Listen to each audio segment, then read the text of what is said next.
Welcome back. This is local Tico Brohe. We are coming back with the full Ranger no-hit run. As we look at our gear here, rusted Longbow, rusted Daggers, although we don't use them, golden Bardiches for silence, physical Daggers, physical Bow, Revenant Wail, obviously, Framae Blades. As far as our armor goes, nothing really of consequence. Assailant's Bracers has a little bit of strength bonus on it.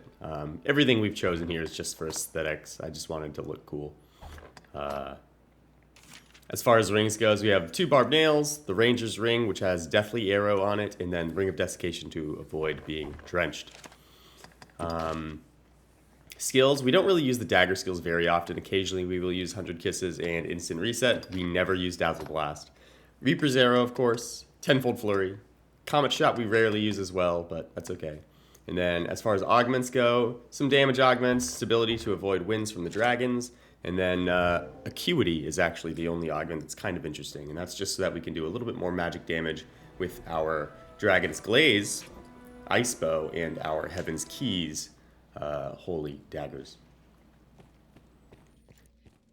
This video will be broken up into 2 parts. The whole run's about 2 hours long. I want to say it's like an hour 50 actually. I didn't want to put you guys through the entire thing, so we're going to do, this video is going to include everything up until, or up through Dark Bishop.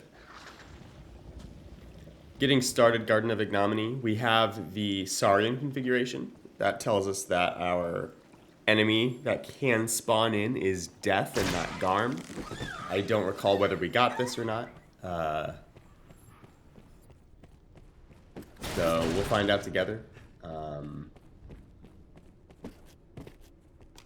One thing I have determined is that when this starts, I like to shoot the Gore Chimera first, because occasionally I can get a Deathly or Reaper's Arrow off on the Gore Chimera before it's in combat with me,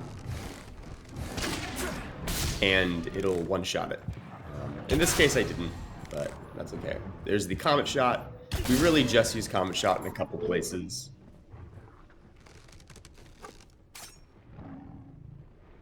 I don't know if you guys can hear that. I have 2 dogs. They are playing, they're fighting, because that's how dogs play, right? They play bitey face. So that's what they're doing. So if you hear them occasionally, I apologize. I will try and edit it down as much as I can, but I don't know. My wife will try and just keep them further away from the door. Everything's dead. We just have some leaf worms. Most concerning leaf worm's really the one right there that jumps at us. It's always going to be on the other side of that rubble. We knew it was coming. A lot of times it'll be really slow to jump at us. Sometimes it'll be quicker like that. You just got to be ready. So far, nothing really of note has occurred. I will say Ranger is an extremely difficult no-hit run if you're trying to kill everything. Oh, we do get death. And the big reason for that is the fact that, as you see, death is pretty low. It took us a lot of attempts to succeed. So, we have put some work in on him. We probably killed him like 3 or 4 times before we were successful. But anyway, Ranger has a definitive struggle dealing with the Wraiths. Wraiths are extremely resistant to damage except for Holy. They're immune to physical unless they're climbing on someone, possessing a pawn or you. And then as far as other magic damage goes, they are only weak to Holy. So if you're hitting them with, for instance, our Dragon's Glaze, which does ice damage, we still do like nothing. So ghosts are really what mess us up. Here we have Fire Drake. The important and dangerous aspect of this room is that there are 5 Hellhounds, and we need to make sure that we kill them all before we really want to take on the Drake. As you saw, the Drake falls pretty easy. If I shoot him once in the heart, he falls down. If I miss the heart and I land it on his face, it only takes like 2 shots anyway. So we're just going to make sure he's on the ground. Here, we're going to just make sure that we kill all 5. That was 4. So there's 1 more Hellhound. We want to just make sure that dies. Once that dies, then we can refocus our attention on our friend, Mr. Fire Drake. That was just to get a little bit of zoom action in on the where that area was, because I couldn't tell if that shadow was because there's a Hellhound there or if that shadow was because of just shadows. Now that all 5 Hellhounds are dead, we're going to switch back to Revenant Wail. Revenant Wail does less damage per arrow than Dragon's Glaze, because the dragon is a little bit weak to ice, being a fire dragon. However, Reaper's Arrow as an ability scales with strength. It doesn't scale with the magic component. Because Revenant Wail has significantly more strength than Dragon's Glaze, when we scale that up with Reaper's Arrow, the damage difference is quite noticeable. And on something that has this much health, it's relevant as well. On some other enemies, it's not quite as relevant. For instance, later, I believe we'll kill some Banshee with Reaper's Arrow, and we'll just keep Dragon's Glaze out.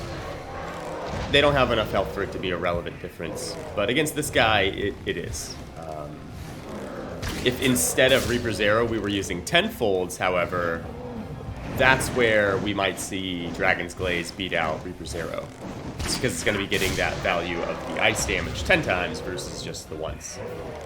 And the magic component doesn't scale with the Reaper's Arrow.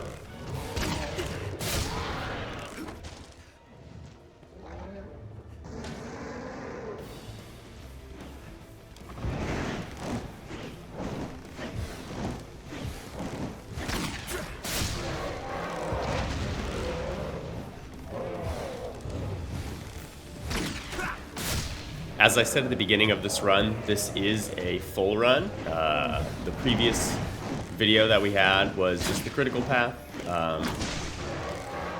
meaning we do not go into the Ward of Regret, Midnight Helix, and the Pilgrim's Gauntlet, where you would normally get the Void Keys on a first run through. This one will include those rooms. So we'll have, we'll have some hard rooms to go through. The difficulties of the rooms that we are including: Pilgrim's Gauntlet can have 5 ghosts, if we get that configuration. Ward of Regret can have 4 ghosts in a living armor. The other big enemy, I talked about ghosts before, but the other really big scary enemy that's difficult for us to kill safely is actually Strigoi, and the Midnight Helix has 4 of those in one, 4 of those in one of the configurations as well. So I don't actually remember which configuration we got, because as I said before, we had a lot of attempts. I don't hear the ghosts, so that means we have the skeletons configuration. The skeletons configuration is a little bit nice as well as annoying. The reason for that is it's kind of slow, because we'll have a number of poisoned undead, and anybody who's fought poisoned undead knows that those are not quick to die by any means. And because of that, it slows down the whole room. The alternative, as I said before, is ghosts with poisoned undead. The thing that makes the ghosts a little bit frustrating is while we can avoid them pretty consistently in this room, the ghosts often will just kind of fall through the ground in certain areas. And for those who are trying to do this run themselves, and they do get this ghost configuration, the ghosts spawn in that room where we had the skeletons. There's 4 of them, 2 wraiths, 2 specters. What you want to do is you just want to get one's attention, and then you want to retreat back to like the entrance door, that first hallway. So all the way out of the chamber with the cages, all the way back to the door. You're going to have a fairly wide hallway that you can do. And what you can do is you'll get one ghost in there. And what you want it to do is dash at you. And then, because when they dash, they have to recoalesce afterwards. And what you're just going to do is you're just going to wait until it's coalescing. You're going to stand next to it, time it well, jump up, hit it with a few strikes with your Heaven's Keys. And then after like 2 or 3 hits, once you land onto the ground, roll away. You just want to make some distance, because you don't want it to grab onto you. And once you have made the distance, you're just going to wait for it to dash at you again. It's pretty safe, actually. It's very few times did we really get hit by that when we were doing that strategy. We had a couple other strategies that we were trying to use before as well. They didn't work as well as that one did. That one worked very nicely. The problem with that strategy is occasionally the ghosts will just drift down through the ground. And if they drift down through the ground, like, they just disappear. And I didn't like that fact because it doesn't feel like much of a no-hit if I don't kill them. Well, I mean, it's still a no-hit, right? Because in a lot of circumstances, people will do no-hit runs without killing anything. So it would still be a no-hit, but it didn't feel as satisfying as, like, actually killing things to me. So I didn't like those runs. Sometimes they would respawn on our backtrack through here after the Midnight Helix. Sometimes they wouldn't. It's, I don't know. At any rate, we didn't get them today, so it's fine.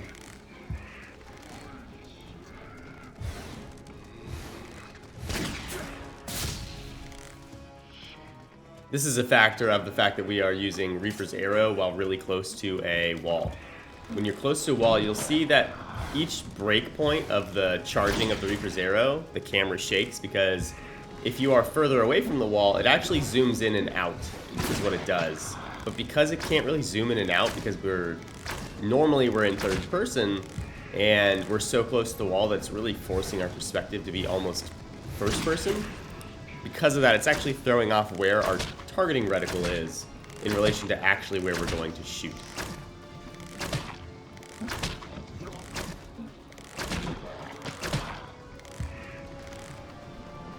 And unfortunately, because we lost preemptive bonus damage because he walks into this room, it's going to take us a while to kill this guy, just because he's got so much defenses.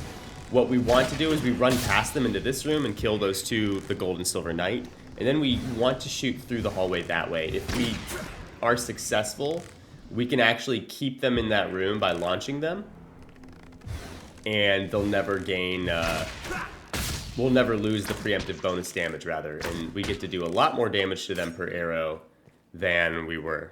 Fortunately, he kind of reset there, so we regained the preemption bonus damage, but that's not necessarily the standard.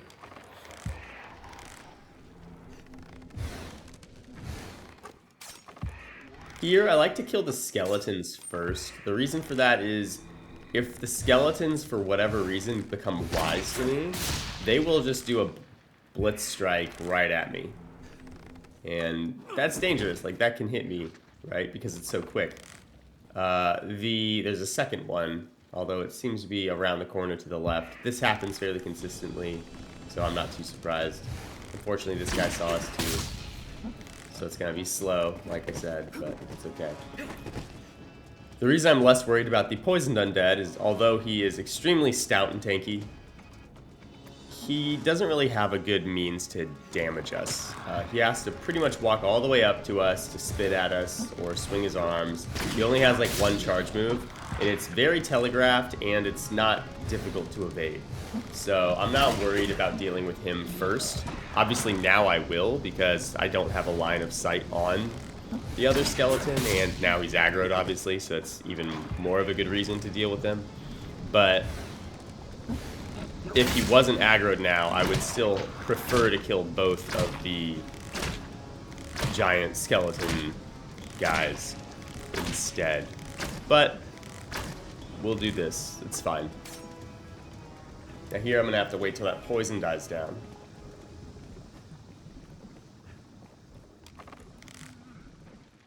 And our music went away, which suggests that it's no longer in combat with us. That is important, because that might mean we get preemption bonus damage again. That was pretty close. He almost spewed at us. There is another one that's spawning now. I know that one spawns whenever I get into the doorway. So I was ready. Usually if it spawns, because it takes so long for them to climb out of the ground, you can actually walk up and then walk back like we did. We climbed up onto this thing. There's always going to be enough time for that if you just do it immediately. I've never had it happen where I lose the preemption bonus damage. Now, if I miss the arrows, that's a different story. So here you'll see I'm going to switch to Dragon's Glaze. The reason for that is these guys are very tanky. Dragon's Glaze will eventually freeze them. And then I could use a Reaper Arrow to shatter it. And it'll do pretty good damage. It is less stamina efficient than just using Reaper's Arrows over and over and over again with the Revenant Wail. But it's significantly faster, and that's what I'm looking for here. We did this run, I can't even tell you how many times. Actually, I could pull it up technically, but it was somewhere in the realm of like 36 runs, I want to say, before we got a success. And by the time we were done, I was starting to lose my sanity. And I didn't want to just sit here for a really long time. Especially since, you know, in 36 runs we had 1 success. It might have even been closer to 40. But in 36 runs, assuming that's the correct number, we had 1 success. The likelihood is that I fail this run at some point, right? So I don't want to go the super slow route and then fail the run later because I decided to spend 10 minutes in this room instead of just cutting that time in half by speeding it up with the Tenfolds. Although it's not really cutting it in half, it's really shaving off just a little bit, but still, it feels better. Here we're gonna wait for our stamina to regen. The next room, the Midnight Helix, it could have either a Frostworm or a... what is it? Either a Frostworm or a Prisoner Gore Cyclops. If it's a Frostworm, it has 4 Strigoi. If it's got a Prisoner Gore Cyclops, it's going to have, I don't know, like 6 Corrupted Pawns? 7 maybe? I don't know. I don't actually know the number. I always just slowly go up. If it's the Frostworm, we want to kill it quickly, and the way we do that is with Tenfolds, and it's going to be a lot of stamina to do so. If we have the Prisoner Gore Cyclops, which we see we have, and in fact I heard that we didn't have the dragon. The dragon like makes noise when you walk into the room. But if we have this one, it's going to take more stamina than we have anyway. I don't really care about how much stamina we start with, because we're entirely safe while fighting it. When we fight the Frostworm, we aren't safe. It can charge at us, it can breathe at us, it can cast at us. There's a lot of stuff it can do. So we want to make sure we have the stamina to deal with it extremely quickly. Unfortunately, we have this configuration. This configuration's a little bit safer, not because the Frostworm is so scary, but mostly the 4 Strigoi are nerve-wracking.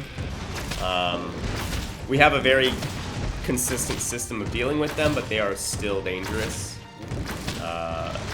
Obviously, we kill the Frostworm first.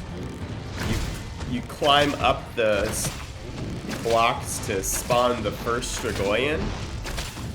And once it spawns in, you basically drop down and you go into the little broken hallway that leads to like the Poison River area.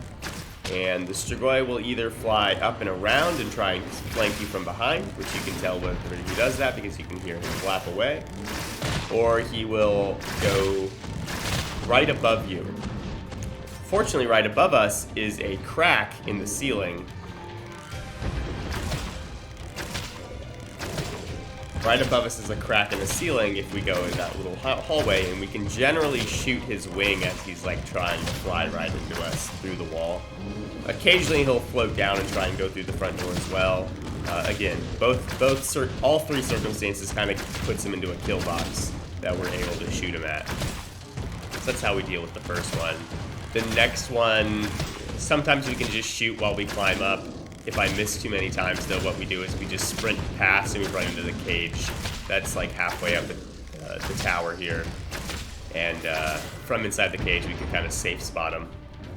as well as the following 2, which spawn when we get close to that cage.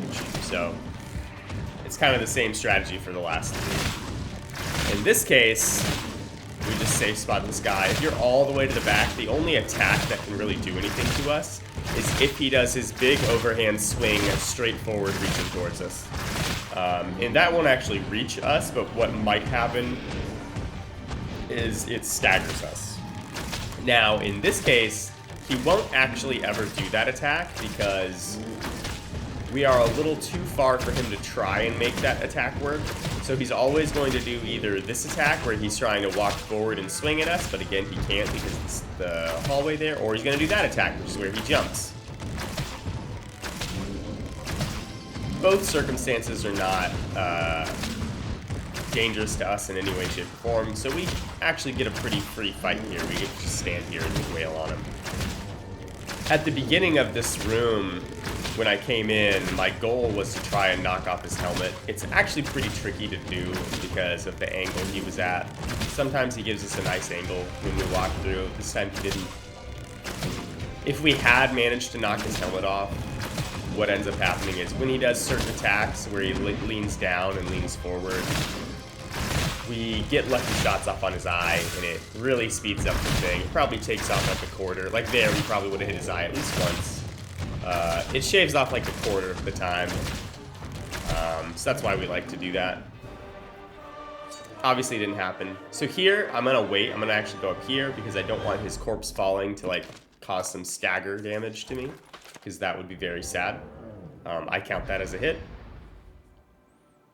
We actually lost one of our runs on Damon because we got hit by the stamina drain on the Soul Vortex, and I count that as a hit as well. So like I do take these hits seriously, even if they don't do damage or anything like that. Stagger loss, getting hit by the Sizen, Jelly Legs, I count that as a hit, things like that. I don't want that to happen. Part of the reason why we're standing here right now is, 1, I'm letting my stamina rebuild, but 2, I want the corpse to decay as well. He does have that spiked armor on, and if we walk into it, we can take like 1 point of damage. Obviously, again, I don't want that to happen. So we'll just play it safe. We'll wait. For those of you who are watching this video, I do stream these live, so you can catch these runs live on twitch.tv/localticobrohe. Stream Monday through Friday. Our next vocation we're going to be doing is Strider, which I'm going to start tomorrow. By the time this video's out, it'll probably be the same day, because I'll have to do this one, and then I need to do the voiceover for the next part as well. As I said, it's about 2 hours of voiceover, then I'm going to have to watch it back to make sure it's all good and edited proper. So, yeah, it's probably not going to get published today, but I'll probably publish it, and it'll go live tomorrow morning. So if you are watching this now, we've probably already begun the Strider, and we're going to be doing the same thing, no hit runs. We might not do the critical path with Strider. Strider is a much more effective vocation at dealing with some of the problems that Ranger has, chiefly the ghosts with Splitter. Because of that, we might opt to just deal with the full path. But we'll see. Let me know what you guys want, actually, in the comments. If you like the critical path videos, or if you like just the full path ones. I know the full path ones are a little bit more, but like the critical path is probably more akin to how most people run through Bitterblack Isle after they've defeated Damon the first time.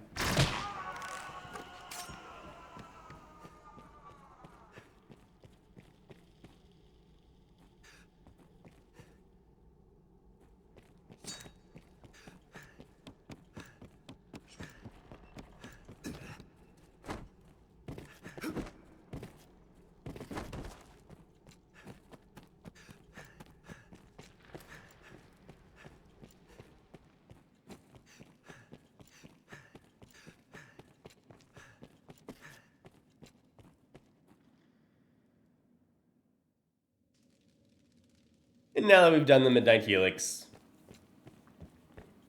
we have to backtrack through the World of Regret. We can still have a Elder Ogre spawn.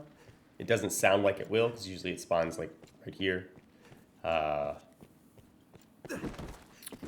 We are taking the shortcut backwards. I don't know if it's really a shortcut. We are taking the alternate route backwards. We took the shortcut forward. Because if we go through that other cave, there are a bunch of bats that spawn. And bats are a little bit scary because we have to... It's a little bit tricky to hit them before they hit us. Not impossible, mind, but it is tricky. If we just go this way, we completely avoid them as critters. So I don't mind that. Obviously, we're killing everything here, right? But critters, I'm not worried about killing every single critter. If we can basically have them be a non-issue by moving around them, I'm okay with it. So I don't need to go back and kill those critters. So that's fine. Like, there's a bunch of spiders and snakes up top. I don't care about them either. Like, the only enemies we actually skip in the entire run are the two Saurian that were in the Garden of Ignominy that are just the opposite direction. And it's mostly just because there's literally no reason to go that way. We don't do it at all. Here, I don't hear cockatrice wing flaps, so I know we have the Gore Cyclopes. The scary part of this room is there are 3 sirens. We want to kill them long before... That's 2. We want to kill them long before we leave this spot here. Being right here is like the only area that we basically get only one angle that the siren can approach us from. If you've seen my other runs, you'll know that we actually usually fight them up on the balcony, and we try and pull them to us on the balcony. But because it's much harder for us to deal with them as a ranger that way, what we'll do is we'll just try and get their attention over there. It makes it pretty easy, because a lot of... There we shot them all before they even really approached us, but usually what'll happen is 1 or 2 will fly towards us, and we just shoot them as they're really getting close to that doorway, because there's little space for them to evade us there.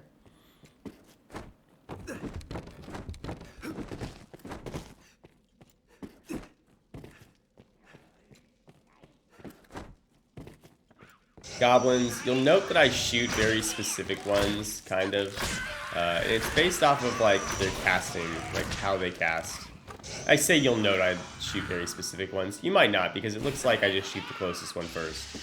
Which is kind of true, but I actually choose that order because it's generally the order in which they cast. Sometimes the second one that I shoot is actually the one in the far corner. Because it will not spawn, or sorry, it'll start casting first, but it's okay. Here, Garm, I knew this was a potential thing. 3 actually spawn here, but I only see 2. So I know that if I walk out the door again, a 3rd one will spawn. The way we deal with Garm, I guess it's not going to spawn. I bet if we kill these 2, the 3rd one spawns, though. The way we want to kill these... If we are fortunate and we get a shot to the face with a fully charged Reaper's Arrow, we can kill them in 1 shot or take out most of their health bars. Ideally, that's what we want to do. Unfortunately, this one's in like a really weird angle, so I'm actually not succeeding in that regard. Because we're not succeeding, what we're going to do instead is just shoot him in the butt. It'll deal decent damage. Oh my god, we shot the tree. And now I'm just frustrated, I guess, because we just start shooting. When he turns around, with our Tenfold, with Revenant Wail, we have enough stagger that if we shoot him in the face twice in a row, he staggers. That is important because we can kind of chain stagger him after the first stagger, because we can shoot the face again, and then we can move on. And I believe you'll see us catch that pattern here in a little bit. It's very consistent, us being able to accomplish that stagger chain, by the way. Right here, it's a little scary because we're so close, but There you go, see? We got the stagger off, we get the stagger off, we get the stagger off. Basically, if you stagger him once, he flinches back, and he's stationary for a moment. You can shoot the face during that, and then you shoot the face again when he resets to the center. It's a very consistent pattern, and it's very easy to accomplish. You basically just get to keep getting the stagger off over and over again.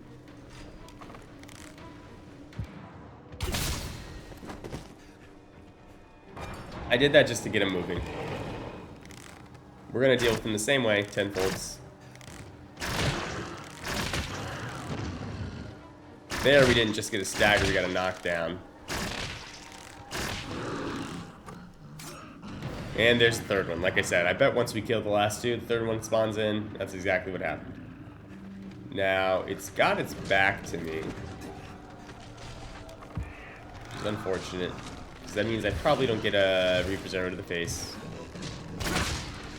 And we did not. I use this door as our kind of point, because if we, and again, that was the same stagger combination. I use that door as like the point of where I want to stand, because if I just roll left, I get to avoid pretty much anything it can do. And that's obviously really good for me. Golem, pretty straightforward. We're going to climb on it. We're going to break the first one. We're going to break all the rest after it falls down. The one on the back will always cause it to fall down. The one on its chest, I believe, also will always cause it to fall down. The difference is whether it falls onto its face or onto its back. I can't believe we can't hit this hand one.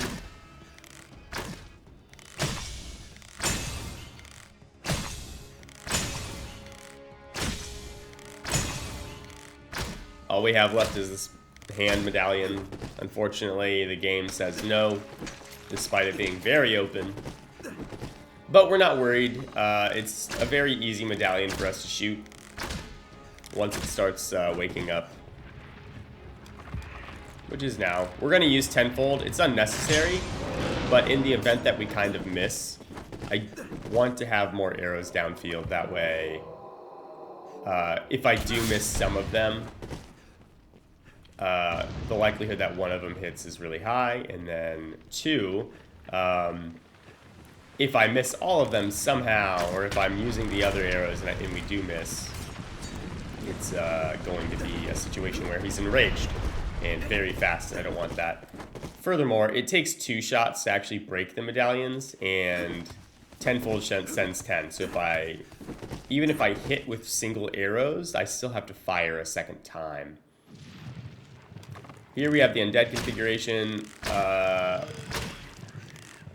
Not my preferred configuration. The undead configuration has corrupted pawns that spawn. They're not particularly dangerous, frankly, because we do so much damage with Tenfold. But they still, they still are dangerous because they also do damage from range, or at least can. They may not, but they can do damage from range. And that's the risk in this room.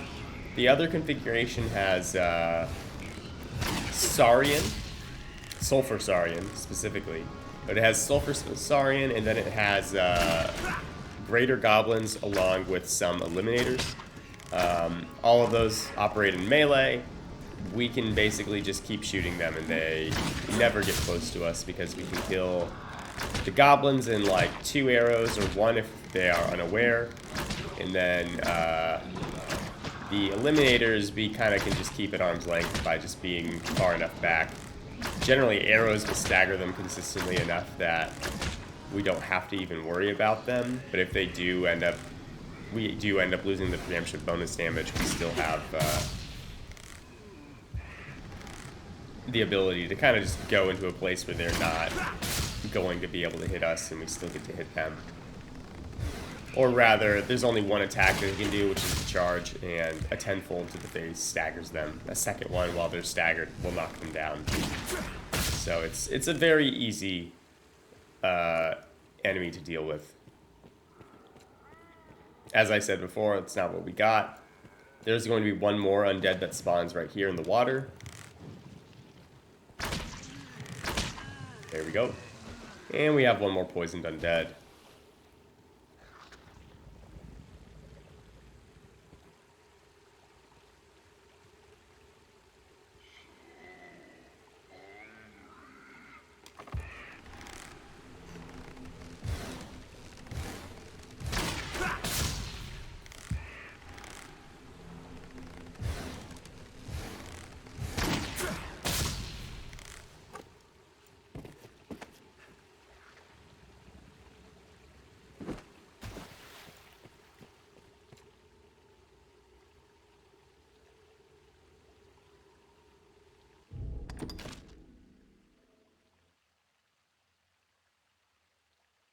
This is probably me responding to something in chat on Twitch. As I did say, we do stream these live. I don't do any runs offline. Because that's kind of the point, right? Yeah. So here, like I said, Corrupted Pawns, we're going to stay up here because they will all eventually filter this direction. We want to shoot them as they come around. If we didn't want to stay up here, the alternative location would be to move, jump down and then move kind of to our left around the corner. That way they can only come up the ramp and then be visible to us. The problem is we have less visibility, less time to see them before we can kill them. Also, I want to say there's a couple leap worms if we keep going that direction. If I am come upon by them a little bit too close, I might roll backwards into the leap worms. Additionally, death can spawn in this room, and if death spawns in this room and I'm already down there, it becomes a little bit scary because now I have pawns that operate from range that can hit me, as well as death that I'm trying to avoid, and then potentially leap worms. So we just don't do that. I might be wrong on the leap worms as well. That's possible. I believe there are leap worms there, but I don't know. I'm not bothered by them one way or the other.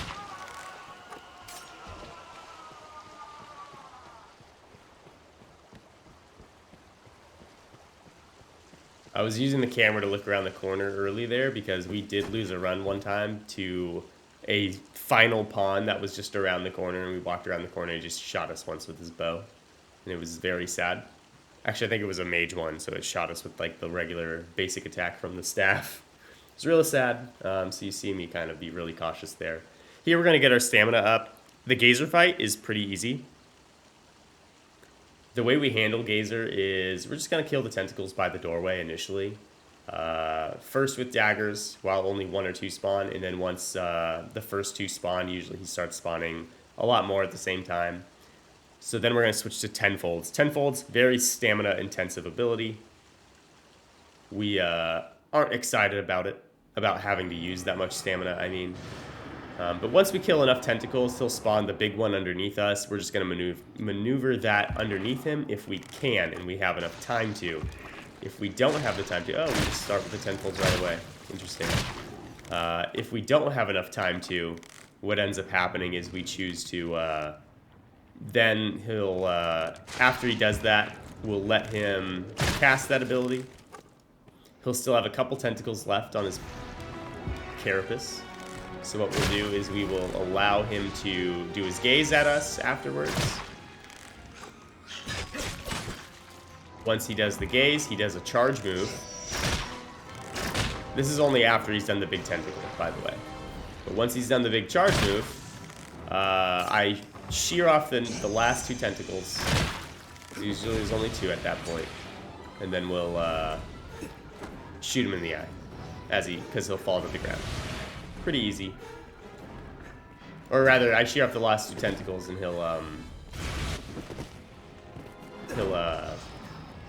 summon the cannon. In this case, we were fast enough, we were able to get down here. And we're just gonna put some tenfolds into it. 3 tenfolds gets rid of like most of his health, but there's gonna be 1 health bar left, so we just shoot it.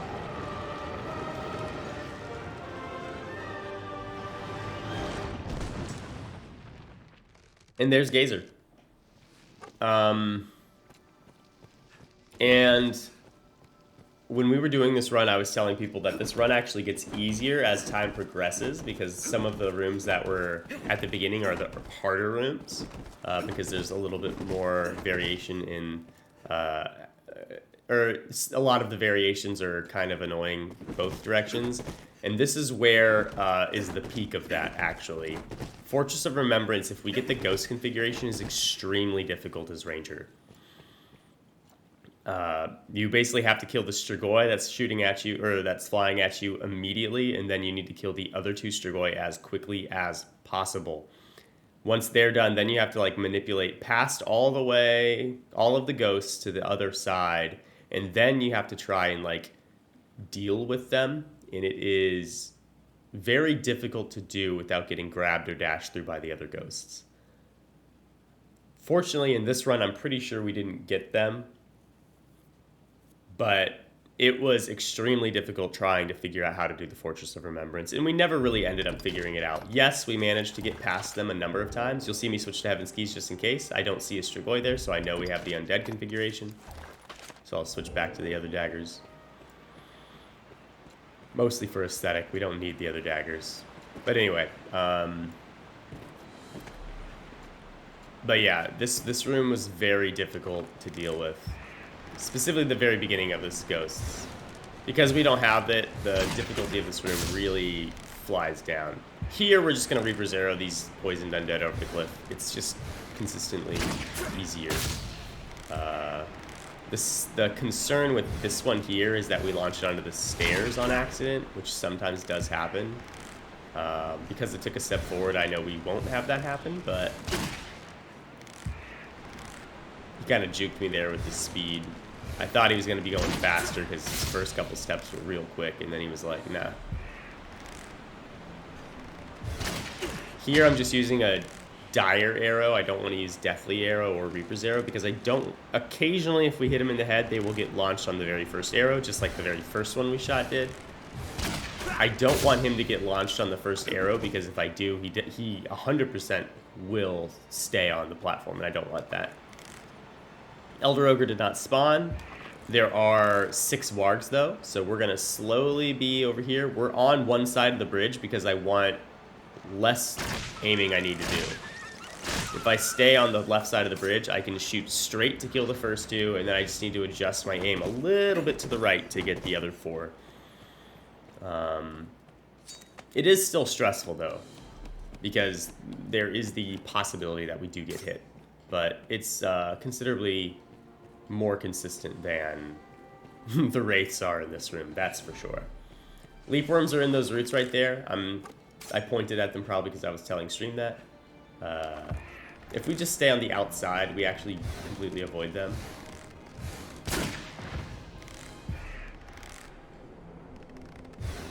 A little surprised that actually hit. We do not have any of the bow augments. The reason we don't have any of the bow augments is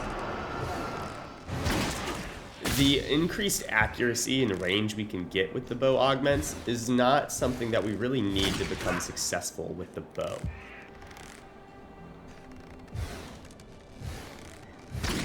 The reason for that is we will engage a lot of enemies just like we're doing now before they're in combat with us. So if I miss 5 shots like I appear to be missing, but if we miss a bunch of shots because I'm just bad, it doesn't really cost us anything. Okay, he just fell off the cliff. I didn't notice that on stream when we did this. I remember thinking, okay, he's off to our left. We'll have to kill him once we get over here. And you'll see I'll be a little cautious when we go around this corner because I'm expecting the poisoned undead to be there, and he's just gone. I didn't notice that he actually fell down last time because I thought he made it past the gap, but guess not. I'm here. I'm waiting for my stamina to go up because I know it's going to take a lot of stamina to deal with the poisoned undead.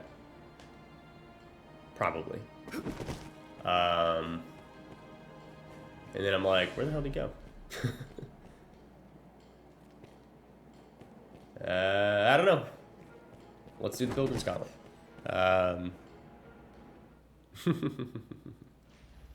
I see the Saurian in front of us. That means we got the good configuration. which is Banshees. The other configuration has Hellhounds, along with the Pyrosaurian, but the first Pyrosaurian isn't right here. The reason I'm using the Dragon's Glaze instead of Reaper Arrow, even though I'm using, instead of Revenant Wail, even though I'm using Reaper's Arrow, is simply because if these Pyrosaurian do start moving towards me, I want to tenfold them to freeze them. If they don't, Reaper's Arrow still kills them with Dragon's Glaze if I get the head. So I'm not really trading a loss of effectiveness by swapping out bows, but I am gaining effectiveness if I have to switch to dragons or to tenfolds because they start coming at me. That's why we use this bow, because obviously we would one-shot them with Revenant Wail if we're one-shotting them with this one with Reaper's Arrow, because Revenant Wail does more damage.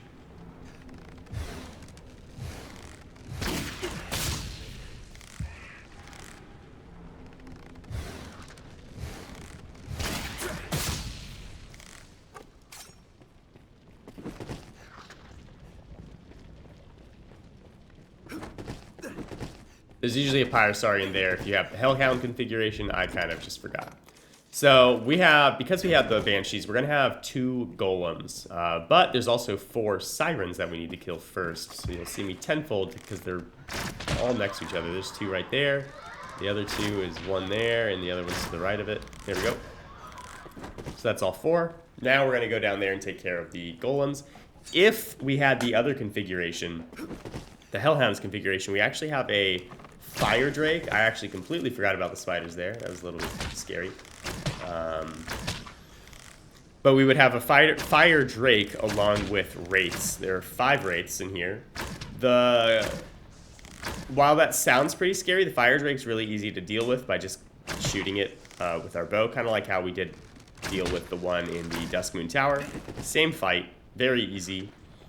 The Wraiths typically won't bother you so long as you stay on the regular portion of the balcony until you get to like the far end of it, and then you jump on the like railing once you've passed most of the room on that balcony above us. The ghosts, however, what we do is we come down and we jump. To our left is going to be a hallway that goes down to where generally there's a tablet there. That has one of the remembrances, or whatever, it's not remembrance, recollections. One of the recollection tablets is there. And heading down that way. Unfortunate that this guy froze immediately, but it's actually not terrible, because I believe every medallion's visible. I'm just shooting the, yeah, we're good here. I shot the other, Golem just to stagger it, because I wanted to have the free time to shoot this guy.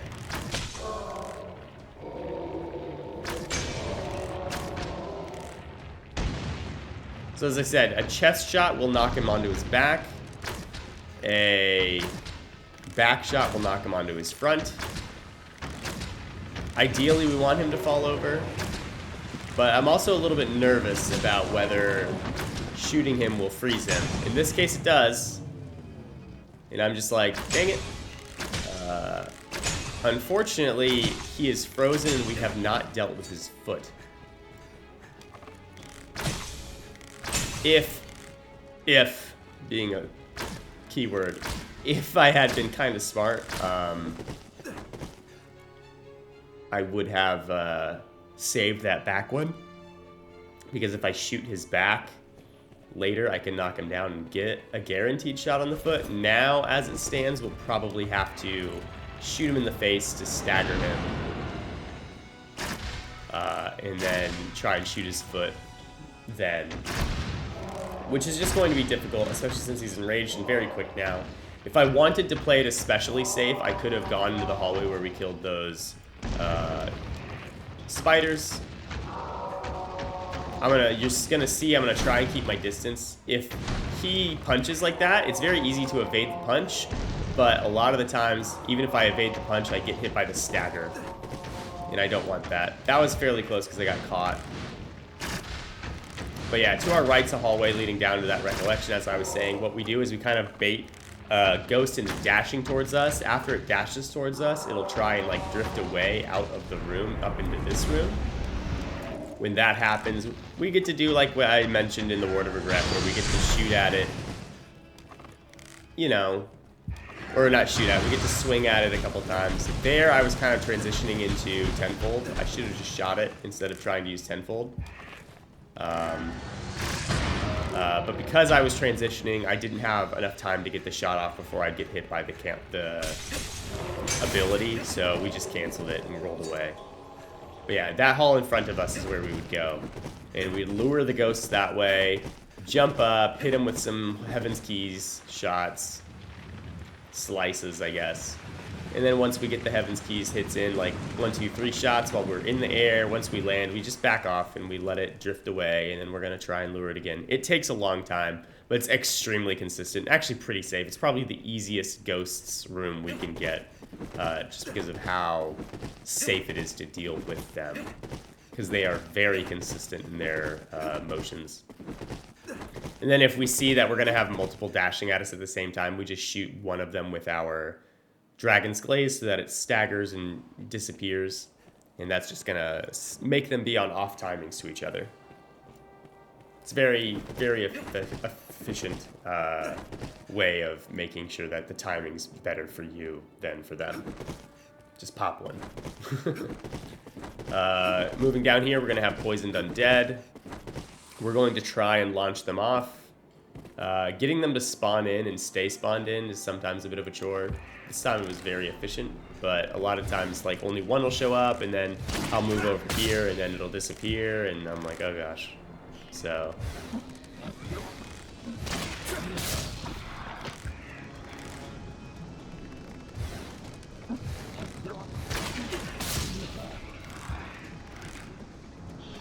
getting very nice shots off here, even though unfortunately we didn't get to launch. Oh, there's the launch, and unfortunately because we just shot him with a regular arrow, the launch is only like a couple feet. Feels bad. Ideally what we would have is we would launch him on that second arrow, and he falls over the cliff, over the bridge rather, and dies to the gravity. Obviously did not happen. That's okay.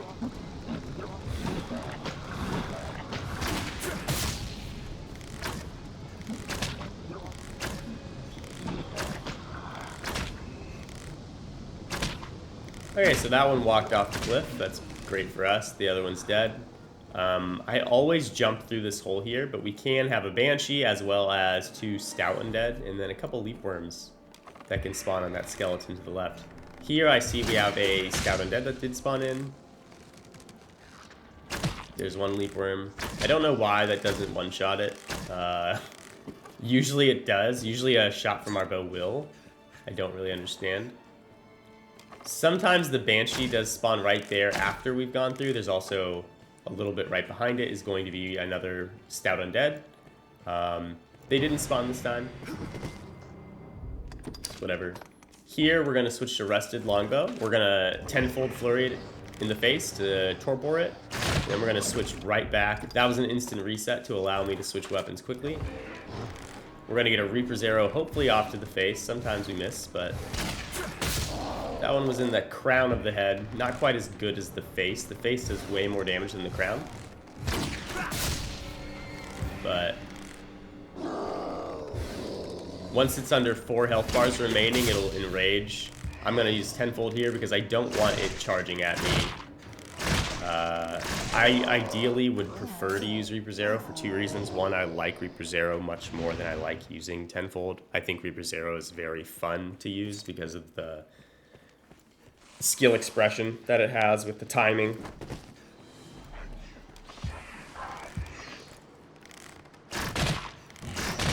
But additionally, it's just less stamina per damage. Tenfold is a very stamina-intensive ability. I'll say now there are a handful of skeleton knights. I'm not sure why that first one didn't spawn in until we got even closer. One shot to the head will kill them, so long as they are not, like, aware of us yet. So if I time it right with when they stand up, I can get a shot off before they really do anything. And it's great. Here we're going to have, once again, a few more undead. We'll try and launch them off the bridge. Hopefully we'll be successful this time. If we're not, it's okay. We're not really concerned. The other configuration where we had ghosts, in the area where we fought the last set of poisoned undead, we just stay really close to the tower. The ghosts will dash towards us, and then they'll try and dash back to the bridge. We'll do the same thing that we do inside the Pilgrim's Gauntlet, where we let them dash to us. As they coalesce, we jump up and hit them, and then we roll away before they... after we get like 2 hits in, we roll away so that it doesn't grab us or do something. We do the exact same thing here, because there's 2 ghosts here with eliminators and poisoned undead. Or not poisoned, stout undead here if we had the ghost configuration, which we don't, but we would do the same thing. We would just back up to that side. And it's not particularly stressful in comparison to the very beginning of the Fortress of Remembrance.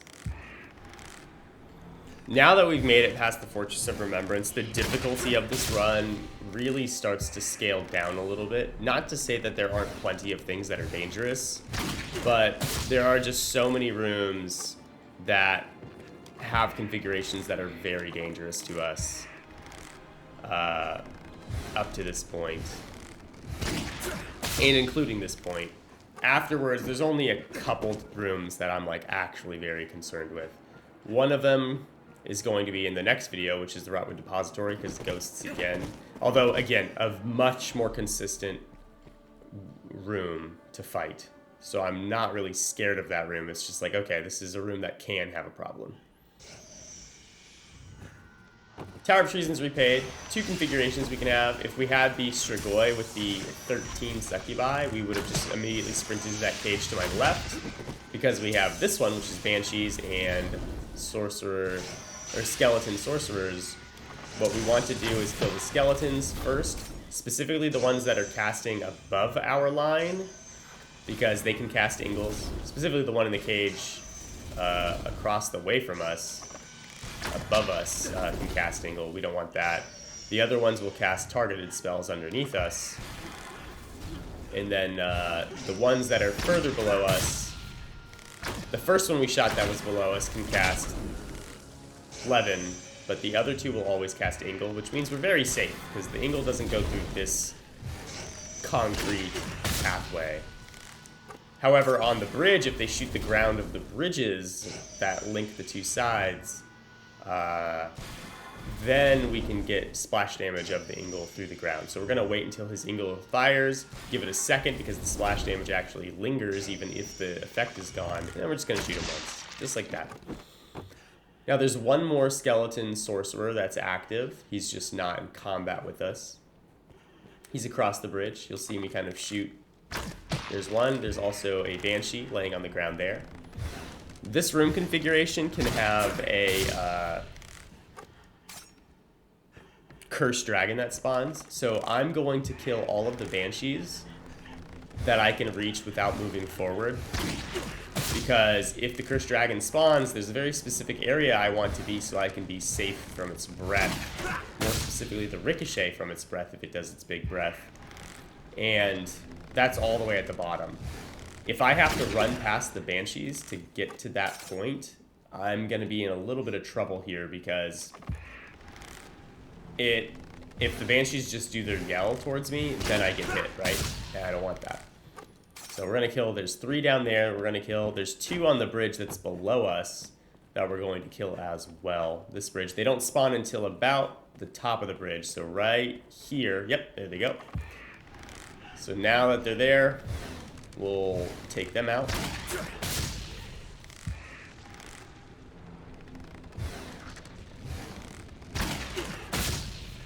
And that's all of the Banshee.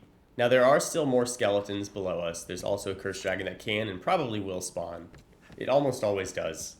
Very rarely do we get all the way through without it spawning. And it looks like We might get lucky this time. Interesting.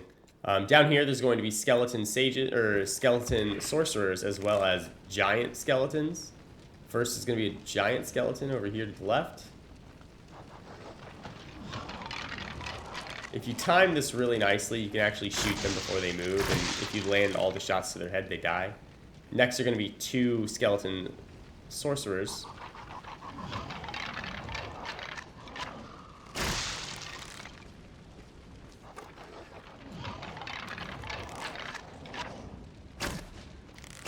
Okay. Still no Cursed Dragon. That actually makes me concerned because the Cursed Dragon will spawn on the ground, but it does like a slam when it spawns. Now I'm afraid it'll just land on top of me. Giant skeleton here. Giant skeleton to our right. That bone pile to our right next to the fire.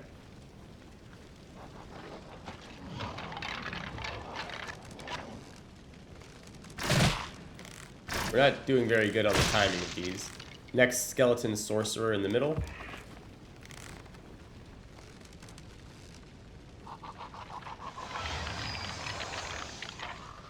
And then literally straight back past him, another skeleton warrior.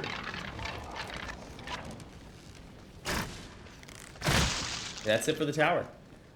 Next, we have the Forsaken Cathedral. This is another room that's actually kind of scary. If we have the Saurian configuration, there are wraiths at the end. Typically, we can get through that part without getting grabbed by them, but it is still a little bit scary. It's also very slow because we might have to reset the room by backing, like the very last part, by like backing through the doorway. It kind of resets them in the very last segment for some reason. In this case, we have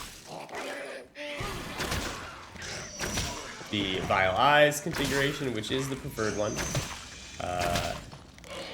Much safer, much quicker, much easier. We are going to use the bow to kill the rats here. Before we were using daggers, and we had a couple rats that would like get pretty close to actually landing shots on us, or landing hits on us. I don't think we ever got hit by the rats.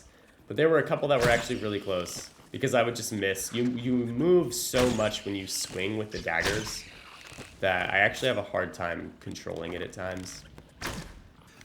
As far as like fine-tuning where I'm hitting something if the target's too small, like the rats. So we just shoot it with the bow. It's a lot more safe as far as my abilities go. We'll also shoot the rats to our right and left before we move on. There's 4 here, and then there's 4 to the left as well.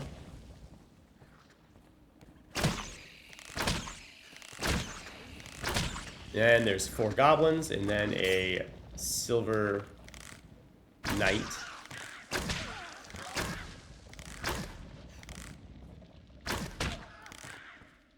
The 4 goblin shamans are all in the like kind of cardinal positions around, corner positions rather, around that doorway. We'll just blow that guy up. Now the only thing left is going to be a couple of sorcerer or mage pawns. I'm not really sure which one it is because they don't really cast anything. I think they're mages though. Ooh, death spawns. This is actually a pretty uncommon spawn location. It's very rarely does death spawn here before you just walk past. And you see he's got full health again. It's because we did kill him earlier, so he's going to have full health. I was under the impression that death would not respawn if we killed him unless we had rested, but obviously that is not the case. I was a little bit confused when this happened, because I was pretty sure he couldn't spawn again because he's like a boss, right? But I guess it doesn't matter. Anyway, there's going to be 3 mage pawns, and then there's 4 goblin shamans. Only one of them will cast at us total. And we just dodge that one spell. And we're good. Sometimes the mages will cast their, not cast, but use their little magic attack with the staff. That's the dangerous part of this room, and it's very, very uncommon. Dark Bishop, you're going to see we're going to switch to the Golden Bardiches for Silence and the Rusted Longbow for Torpor. Torpor is going to be useful on the dragon as well as Bishop, so that Bishop doesn't cast Ingle at us early. It just gives us more time, basically. He didn't, so we're happy. And then we're going to Torpor that guy so that we have a much safer time, especially since he has moves that really bring his body very far. And as a ranger, we're actually very slow vocation in the sense of like how we attack. We don't really have quick attacks.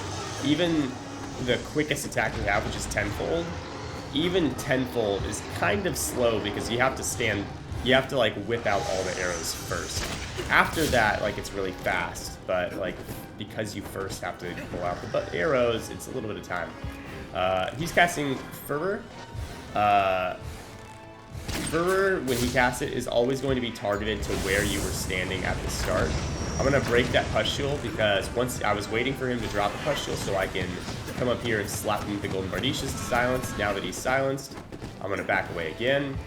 The reason I was waiting for a pustule to drop is because that's pretty much the only attack that really has a likelihood of hitting me if I don't wait it out. And if I wait it out, there's a window where he can't cast it again or drop it again. It's like, I don't know how long, probably like 45 seconds maybe. I have never timed it. It's just by feeling. But I know that once he drops it, I have plenty of time to go in there and silence him. And the reason we silence him is so that we don't get hit by that move that he was casting just then, which was Maelstrom. All in all, a very clean Dark Bishop fight. I want to say on our critical path, we had a very ugly one. So I'm really happy that this run had a much redeemed fight. But with that, we're going to call the video here. You'll see I step forward so that we can cut the video recording in a spot so that when we pick up the next video, it'll be the same location. I usually don't worry about the critters there, but because we're going to be standing here for a moment so I can do the video, I don't want the critters to walk over to us because they will wander over to you. They don't really hit you so much, but they do kind of like bother you, and I don't want that to happen. But at any rate, I hope you guys had a good time, enjoyed the video. Be sure to leave a like. Follow me. Definitely check out my Twitch at twitch.tv/localticobroje. We do these runs live, starting with Strider again. Tomorrow we're going to start leveling it up. But thank you guys for being here. I hope you guys enjoyed, and I hope to see you in the next video. Cheers.